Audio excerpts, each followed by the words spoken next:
Welcome back to the Whatnauts Reactor Core number 97. My name is Kyle Springer, and I am joined by Melissa Wilkinson.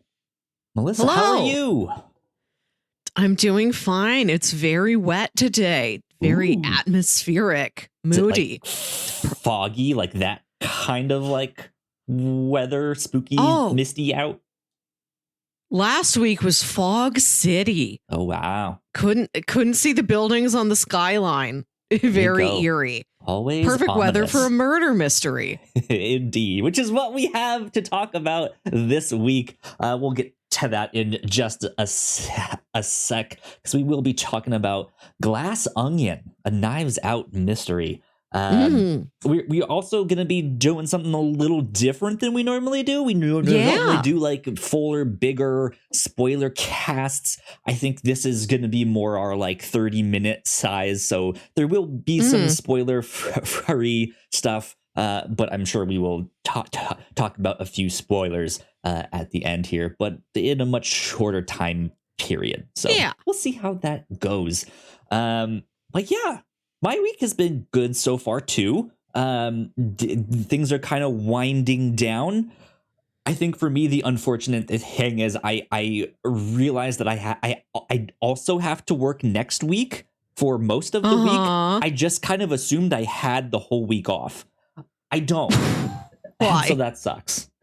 I just didn't look at the calendar like enough to be like, okay, the dates that I'm actually off are these ones. I just assumed it was like, oh, the last 2 weeks of December. But nope, I failed. My powers of deduction have failed me.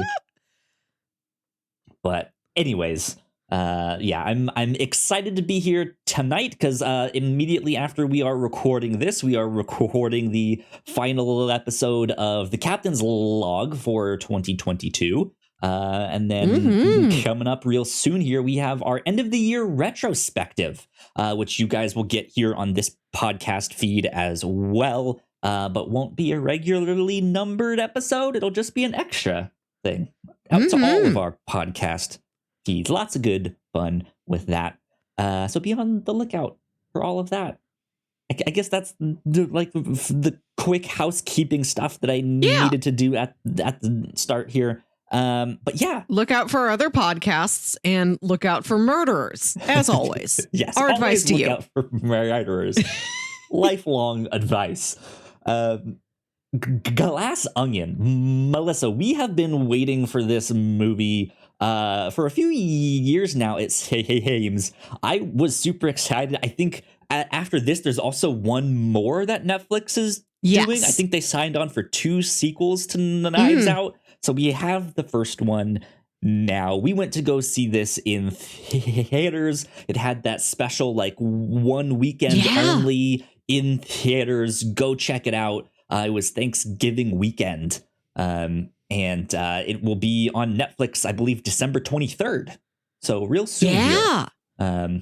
Which is why we're recording now. We thought we would pick the time in between the theatrical run and the Netflix release. Exactly. And it's also why this is going to be kind of a shorter, looser reaction episode, because we saw this movie like 3 weeks ago now, so our memories might be a little fuzzy. Indeed.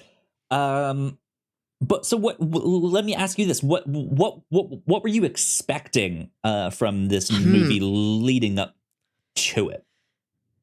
I knew we were going to have Benoit Blanc return, and none of the other characters. I knew that this was going to be a series of standalone mysteries. We're not going to see Ana de Armas or any of that wacky family again. No Chris Evans. Somewhere new. I'd seen the trailer.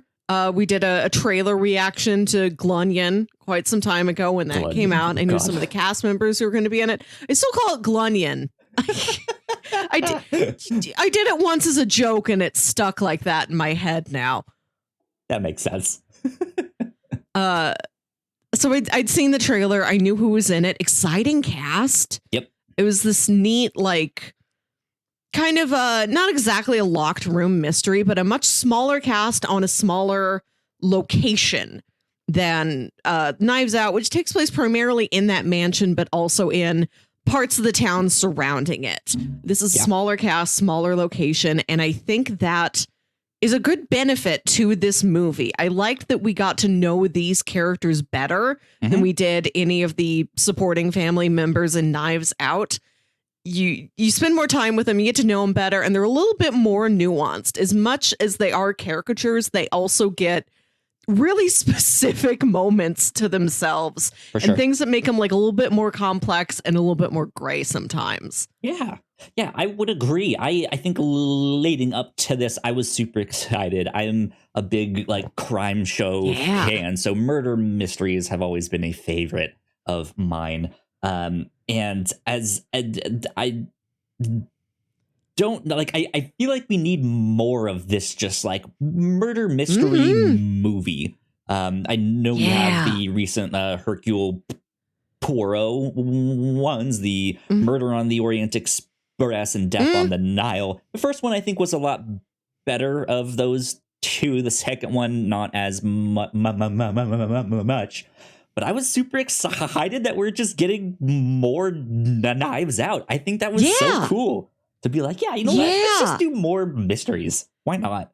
Yeah, this is the perfect thing to franchise. People love stuff like this, like your Poirot or your Sherlock Holmes or your Columbo or anything. Just like give me a detective, a rotating series of cases. This is the perfect thing to do a bunch of sequels to. It's conducive to that, but also not this big like what we get from the MCU where everything is connected. And if you missed the first movies, then well, all right. Too bad, right? I don't think Benoit Blanc is going to have an architect to all his pain. I don't think anything's going to tie all of these together. I hope we don't. But I do like that you can just go into this without having seen Knives Out. You don't need to know anything about it or be caught up on the lore. You can just go in and be like, oh, this is a fun mystery. It's good. Fun. Yeah. Which is exactly the lore what it was. This man is from the South. Right? Yeah. But, end of facts you need to know. But yeah, like I really enjoyed my time with this movie a lot. Like I said, it came out Thanksgiving weekend, so I went with my partner and my parents who were in town. Oh, yeah. And the day before, we watched Knives Out to get caught up and just in the mode. It was a blast. It was a lot of fun. I think this one was funnier. I feel like this one just had. I mean, it's Rian Johnson, and he knows how to do these like really tightly paced mystery crime things. If you guys have not seen Burick by him, go watch that because that one is fantastic too.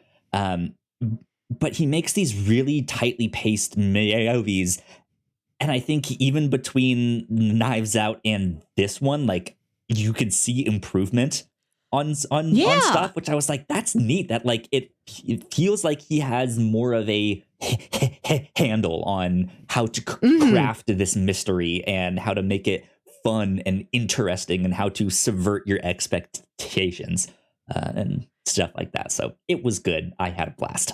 Yeah. I think this is a bit more complex than Knives Out is. Knives Out has that wonderful... The twist happens so early in the movie, I don't even think it's a twist. I think it's just the premise that instead of following the detective solving a case, you're mostly following somebody who killed somebody through pure accident. And the person she killed is telling her, this is how you get away. I don't want any guilt on you. I know you're innocent. I know this was a mistake. I don't want anything bad to happen to you. Here's how you sneak out. Here's everything you have to do to appear innocent because I know emotionally in your soul you are innocent. Yeah. That's such a fun premise for that movie.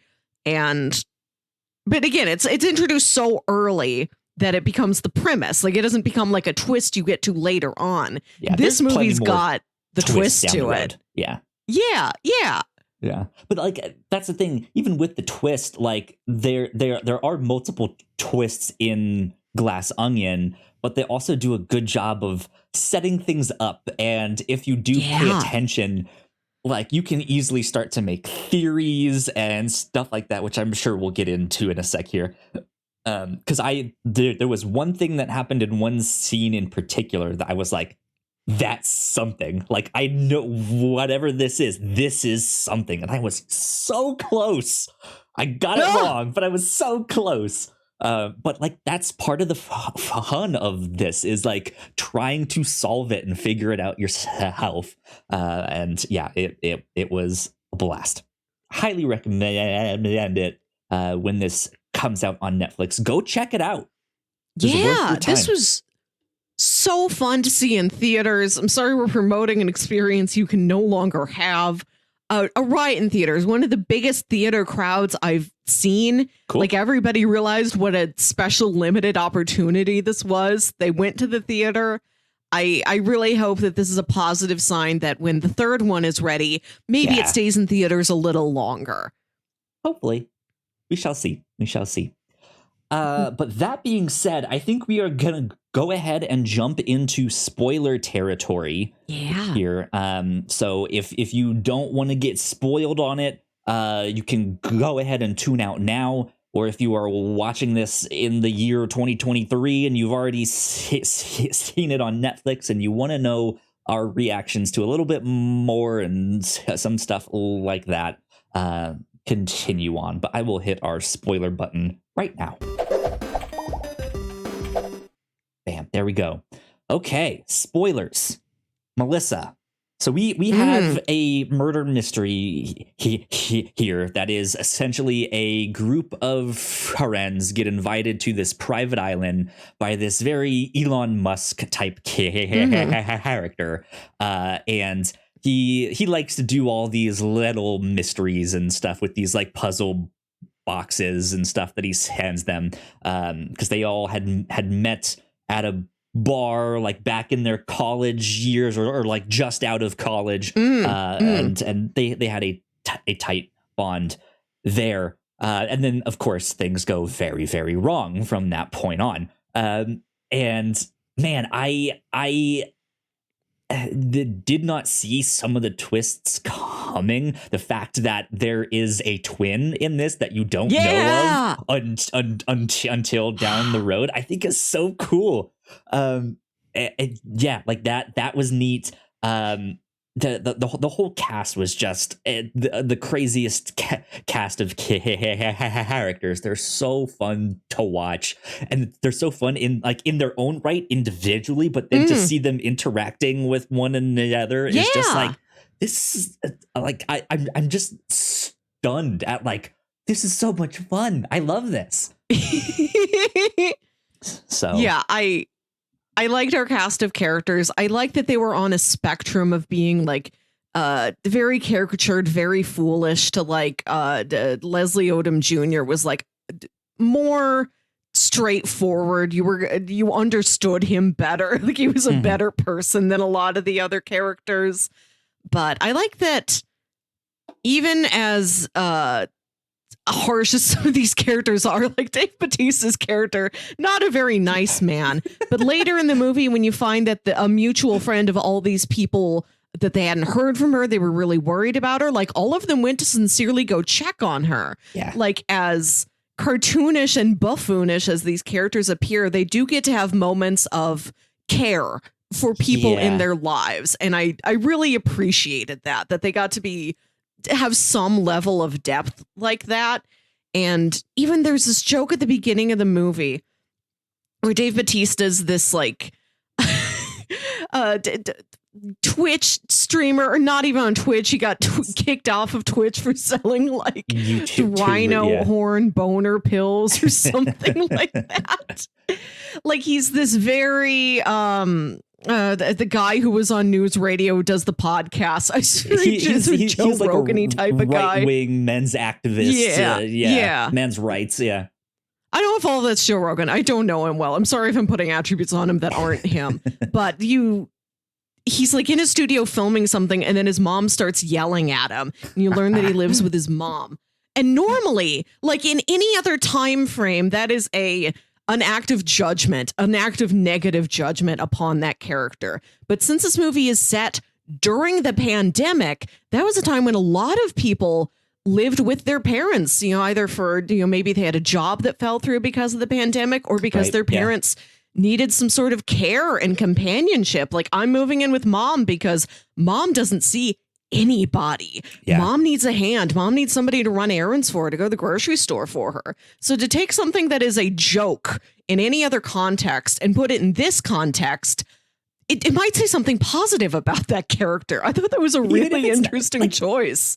That's an interesting thing to point out, because we don't get an actual answer of why he's living there. Not that it's important, but it's like he could actually just be this guy that lives in his mom's basement, right? Or he could just be like, you know what, let me take care of my mom. But yeah, we just don't know. But yeah, like I tried so hard to like figure out this mystery and look for the clues. I love that they get invited there for like a murder mystery dinner party. And immediately Benoit Blanc solves it. And it's just so like, funny. Oh, I'm sorry, was I not supposed to solve that? This is not a speed competition. This isn't a race. Right. And he's so proud of himself for solving it so quickly, but everyone else is just like, what the hell, dude? Like, we were supposed to do this all weekend. Like, you solved it when we first sat down. And yeah, so like stuff like that is just is great comedy. I liked it a lot, but man, I had one moment in there that I was like, I bet you that is something. I bet you that has to do with it. And like I said, I was close. So in the scene where God, what's that? Ed Norton's character switches the drinks with Dave Bautista's character. You can see them actually switch it in that scene. It's not something that's like it happened off screen. They actually do that. And while I did see that, I didn't think anything of it at the time, and because I was so focused on something else that happened in that scene. Catherine Hahn's character, just like a minute or two before, it like she says something to the group and then starts to turn back towards the couches and walk that way, and she runs into Dave Bautista, and it looks like she slips something in his pocket or something like it's just like they brush shoulders, and at that I was just like, that's it. Something happens with that, and then of course Dave Bautista's character dies, and I was like, that's it, he's allergic to pineapple or what have you. Like I bet you she like put some pineapple juice in his drink, and that was it. So somehow it's Catherine Hahn, she's the culprit here, it's her fault. And there is a larger murder mystery that they are trying to solve, not just Dave Bautista's. But I was like, maybe he's on to something, and she figured it out that he was on to something, and so she poisoned him to get rid of him and all this stuff. And I was just like, if I had just waited like 30 seconds to see them switch the cups, was just like, man, I was so close. It was right there. That was a really cool sequence. I do like how frenetic and chaotic it is, and you don't realize until later that a lot of that chaos was orchestrated on purpose to distract you. Yeah. I like the twist with the pineapple because it's called out earlier in the movie, but I completely misread it. When he says he doesn't do pineapple, like he doesn't eat anything with pineapple in it. Do you know the trick that if you eat a lot of pineapple, your semen tastes better? Yeah. So I thought that was like part of his like men's rights activist thing. His thing where he's like, I don't I don't need to eat pineapple. I'm good. I got my rhino pills. Or like, right. Or like, I don't care about my girlfriend's experience giving me a blowjob. I don't care what my semen tastes like. That too. It shouldn't matter to her. She should do it anyway if I ask. Like, that's kind of what I thought it was. Just sort of a carelessness to his partner to not eat pineapple. Not that that's a requirement. I don't know if that makes that big of a difference. I don't know if there's other things that will make that difference. But when he says he doesn't do pineapple, that's the first thing I thought of. So it did not plant in my head as that's a clue. I thought that was another joke. Yeah, the movie does a very, very good job of introducing you to things early on. And like it's the Chekhov's gun stuff, right? It has multiple it has Chekhov's arsenal, right? Because you have the pineapple, right? You have the painting and the security system. You have I think even the puzzle box itself, and the fact that the twin just smashes it and breaks it open that way instead of like figuring it out. Which I love that Dave Bautista's mom knew all the answers to everything like immediately. Was just like, try this instead, and he's like, Mom, geez, I'm like, ugh. And then she just happens to be right. Poor mom. Yeah, like they do that really, really well with introducing you to all these, like, this could be a clue, this could be important, this could be a red herring, who knows. And then they add in their own twist of comedy that there is just this extra guy on the island who's like not even affiliated with them. He's just there. He's just like, hi, I'm Dave. What's up, guys? Yeah, they're like, who's Dave? We don't know Dave. And he's like, he's going through some stuff. Like he's doing his own thing. He won't bother us. I'm very happy that the movie, like, I like the 3-beat structure of Dave, or whatever his name was. I like that somebody made sure to get him out of the mansion before it blew up. I like that he was 100% a joke. He's nothing to do with the plot. That's a great touch. Oh my God. Yeah. They do so much of that stuff. It's good. I will say one thing that I thought might have been more significant than it turned out to be. I was wondering if Peg was going to play a slightly larger role, because she's kind of an outlier here.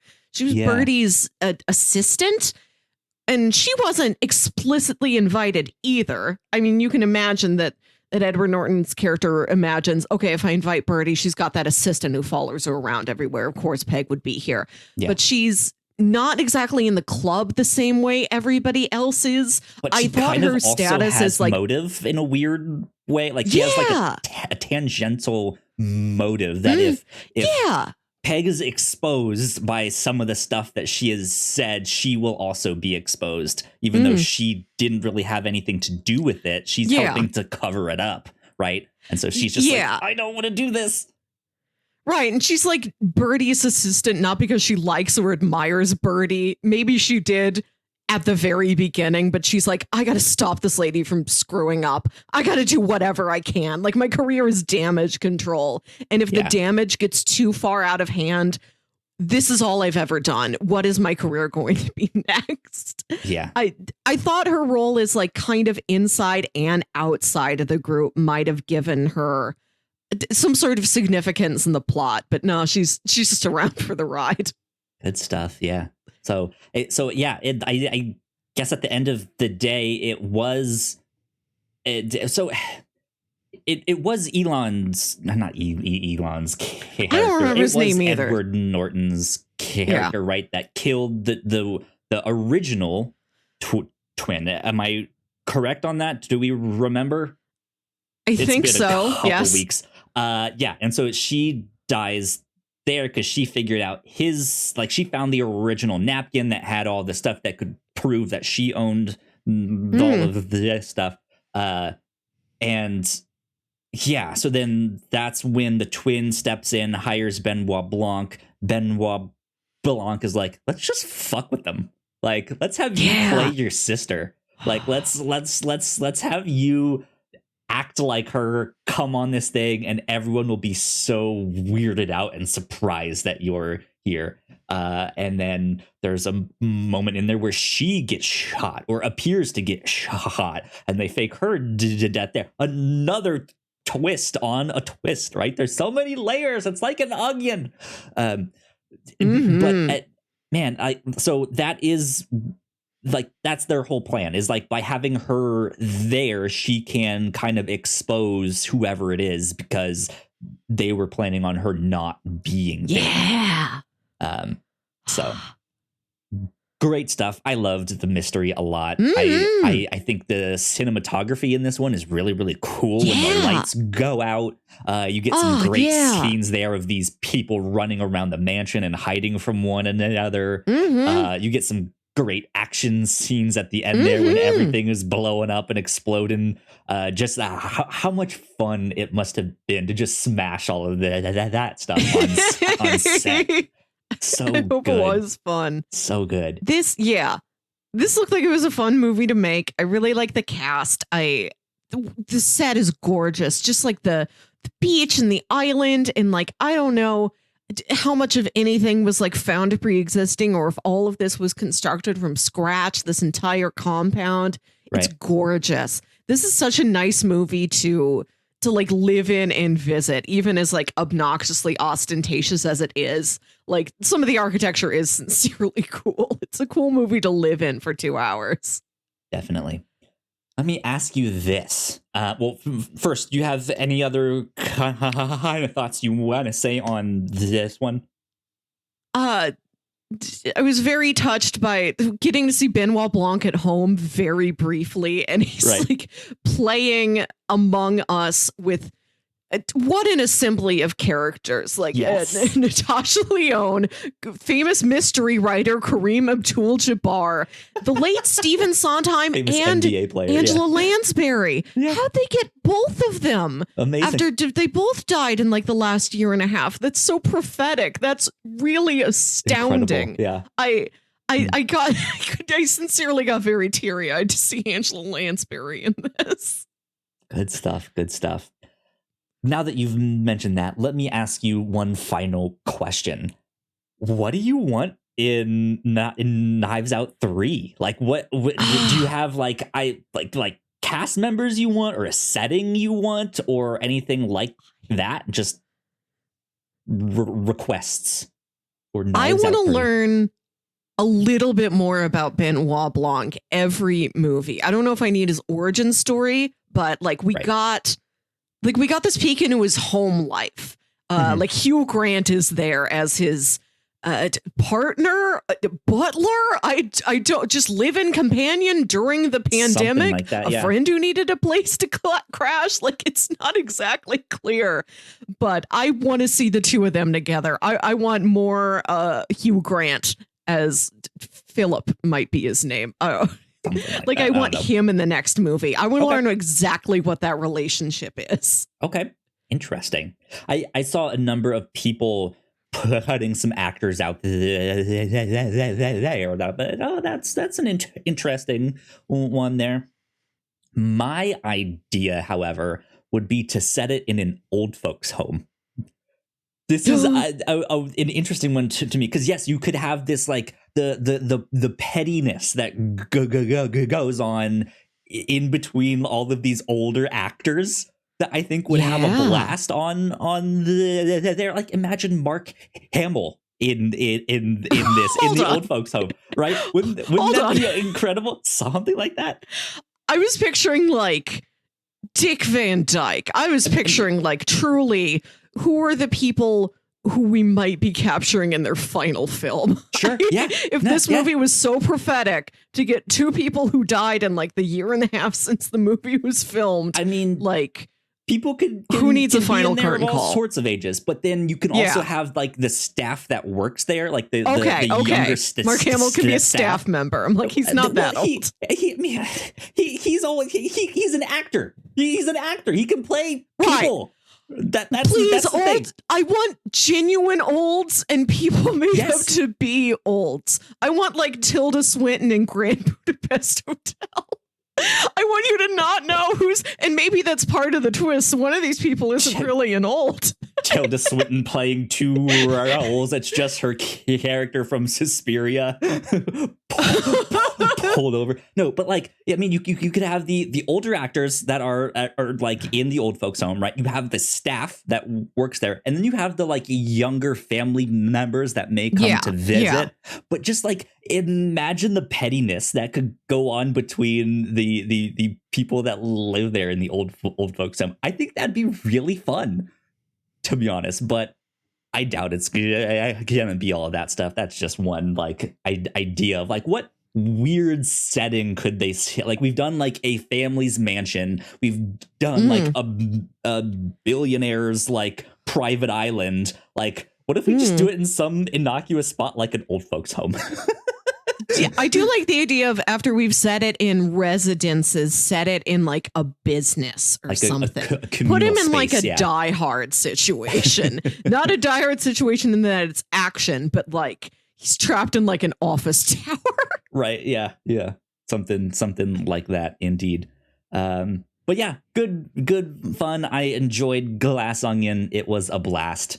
But I think that's about all I have to say on it right now. Yeah. So we hope you enjoy it. Please go check it out on Netflix if you have not already. That being said, Melissa, where can the people find you on the internet? You can find me on Twitter and Instagram at WilkyWit. That's WILKYWIT. And listen to my other podcast, Saturday Morning Obscurities.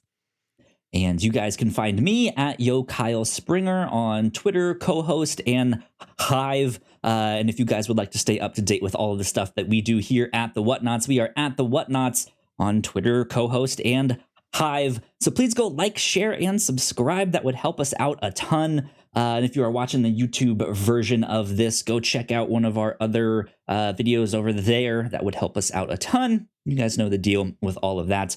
This has been episode 96, 97. I don't remember. It's getting there, but we will see you all next time. Bye. Bye.